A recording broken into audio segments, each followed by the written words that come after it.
Gracias, señor Sierra. Por el Grupo Parlamentario Vox tiene la palabra el señor Mariscal Zavala. Gracias, presidente. Gracias al compareciente por compartir su análisis sobre el fenómeno de la desinformación. En primer lugar, quiero señalar que en Vox nos preocupa el fenómeno de desinformación porque aspiramos a que España sea un gran país y creemos que para lograrlo es necesario que la sociedad esté unida. Y precisamente lo que provoca el fenómeno de la desinformación, sobre todo la desinformación política, es que la sociedad cada vez esté más dividida y enfrentada. Y cabe preguntarse de dónde procede esa desinformación. Porque muchas veces se señala, se pone el foco sobre las redes sociales, usted lo ha hecho. Sin embargo, pocas veces se pone el foco sobre los medios de comunicación.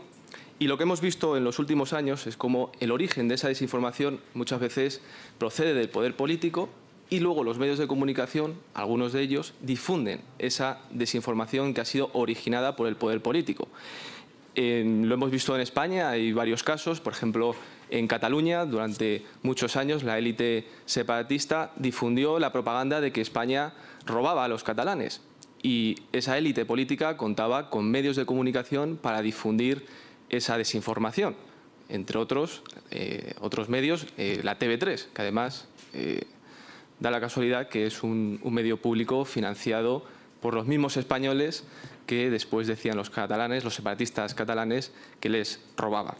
En el País Vasco pasaba algo parecido. El separatismo vasco y ETA contaban también con un medio de comunicación, contaban con Gara, para difundir e incluso para justificar la actividad armada de la banda terrorista ETA.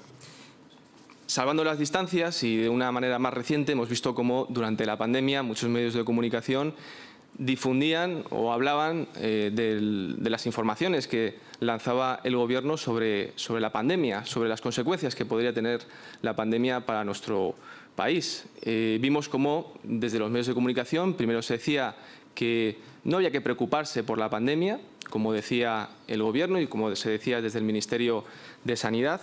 Usted, por ejemplo, en una tertulia dijo que el COVID se iba a pasar como una gripe una semana en casa con ibuprofeno. No es algo de lo que alguien se deba preocupar. Es una afirmación que realizó usted durante una tertulia. Y durante la pandemia, además, los medios de comunicación, las principales cabeceras de nuestro país, publicaron una propaganda del Gobierno en todas sus portadas que decía que de la pandemia íbamos a salir más fuertes, cuando la realidad es que miles de personas estaban muriendo y miles de empresas estaban cerrando. Da la sensación que muchas veces los periodistas escriben no para los ciudadanos, sino para los políticos o para el poder político. En la primera sesión que tuvimos en esta comparecencia tuvimos a la directora de contenidos de la cadena SER, Montserrat Domínguez, que nos confesó que a la hora de hacer periodismo ellos tienen un sesgo ideológico. Algo que entendemos que un medio pueda tener un sesgo ideológico en sus editoriales. Entendemos que puedan tener matices a la hora de transmitir la realidad. Pero lo que vemos, lo que detectamos es que desde muchos medios de comunicación se da un paso más allá y no son matices, sino que directamente se lanzan noticias falsas y también se oculta una realidad a los españoles.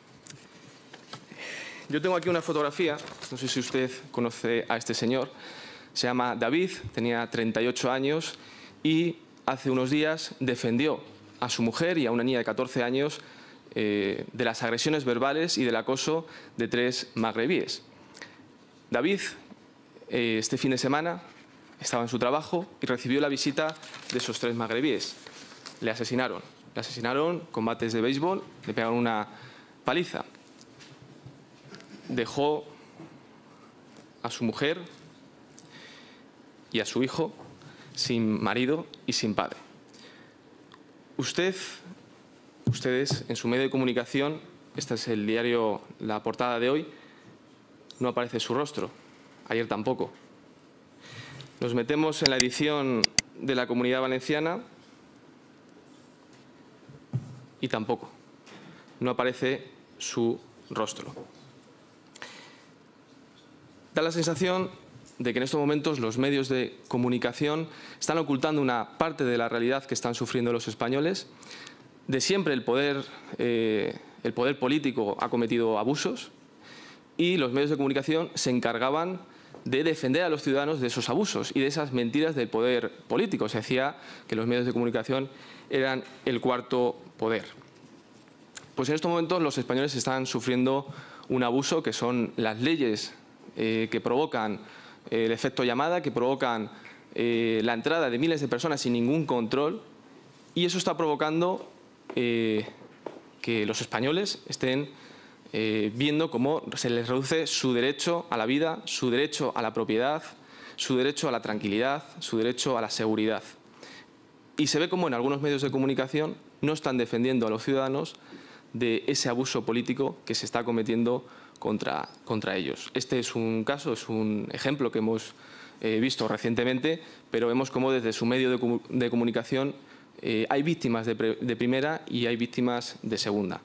Cuando el agresor es una persona que procede de otro país, que ha sido importada desde otros países y comete estos abusos contra los españoles, no aparece o no se le da la importancia que se merece. Y bueno, para preguntar, quería que usted nos contase o que hiciese énfasis en cómo esos medios de comunicación pueden volver a defender a los ciudadanos. Si considera usted que desde esos medios de comunicación se está provocando una desinformación, cómo atajarla, cómo solucionarla, y también que nos contase, ha citado usted la publicidad institucional, si en algunos casos esa publicidad institucional es la que provoca que el periodismo, que los medios de comunicación defiendan más al poder político que a los ciudadanos. Gracias, presidente. Gracias, señor Olivas, por su intervención, por su exposición, y me voy a apoyar en sus propias fichas para hacer unas preguntas. En una de las fichas, en la primera, cuando hablaba de la era de la desinformación, estableció unos hitos históricos y se refería concretamente a la pandemia, donde hablaba de teorías conspiranoicas no sustentadas en la ciencia que produjeron desinformación. Me ha faltado la otra pata de la situación.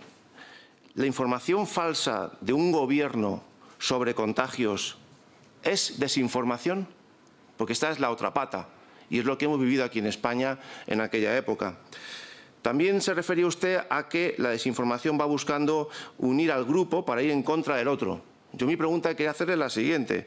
Cuando un bloque ideológico, imagínense que es de izquierdas, se reúne para aplicar un cordón sanitario a un partido determinado que ha sido elegido democráticamente y que tiene representación en este Congreso, ¿eso provoca desinformación también? Porque, claro, para establecer cordones sanitarios, desde luego, se tiene que buscar la manera de oponerse a lo que dice el grupo o el partido perjudicado por ese cordón sanitario, sí o sí, sea la iniciativa correcta o no sea correcta, tenga una buena idea o no tenga una buena idea.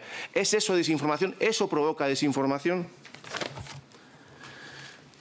En otra ficha, usted hablaba de las técnicas de desinformación. Aquí, la verdad que me ha extrañado, porque, claro, establecía usted tantas técnicas de desinformación que es que, salvo el silencio, no queda ninguna. Es decir, y me ha llamado la atención concretamente cuando habla de la sátira, la parodia y las bromas. Es que va a llegar un momento que en este país no se va a poder ni siquiera hacer bromas. Entonces, yo creo que aquí hay que ser especialmente prudente porque nos estamos jugando incluso la libertad de expresión. Si somos más papistas que el Papa, nos jugamos la libertad de expresión. Y establecer que en programas de televisión la sátira, la parodia y las bromas, su intencionalidad, ya buscamos la intencionalidad, nos metemos en la mente del que hace la sátira, la parodia y la broma para llegar a una conclusión, y es que su fin es modificar comportamientos humanos. Bueno, es que en una sociedad, ¿quién no intenta modificar comportamientos humanos? Es que es lógico. Lo raro sería lo contrario, que hubiera un pensamiento único y que, por tanto, no hubiera capacidad para intentar modificar comportamientos y conductas humanas. De hecho, la democracia estará de acuerdo conmigo que es debate entre ideas, de ideas diferentes, no las mismas ideas. Entonces, es difícil salirse de esa desinformación según la lista de técnicas que usted ha planteado. Y también la crítica. Claro, entonces yo le pregunto ahora, ¿qué diferencia hay entre un pensamiento crítico que usted a posteriori ha dicho como es un método para mitigar el problema de la desinformación? ¿Cómo distinguimos entonces el pensamiento crítico de lo que es desinformación? Si puede contestarme esta pregunta, sería muy interesante para saber en qué plano nos situamos, cuando estamos en un pensamiento crítico, válido, y cuando estamos ya en la desinformación. En cuanto a políticas públicas, hacía usted referencia, y me parece muy interesante, además yo creo que al actual equipo de gobierno, al gobierno actual le va a venir muy bien, el no convertir a los gobiernos en árbitros de la verdad.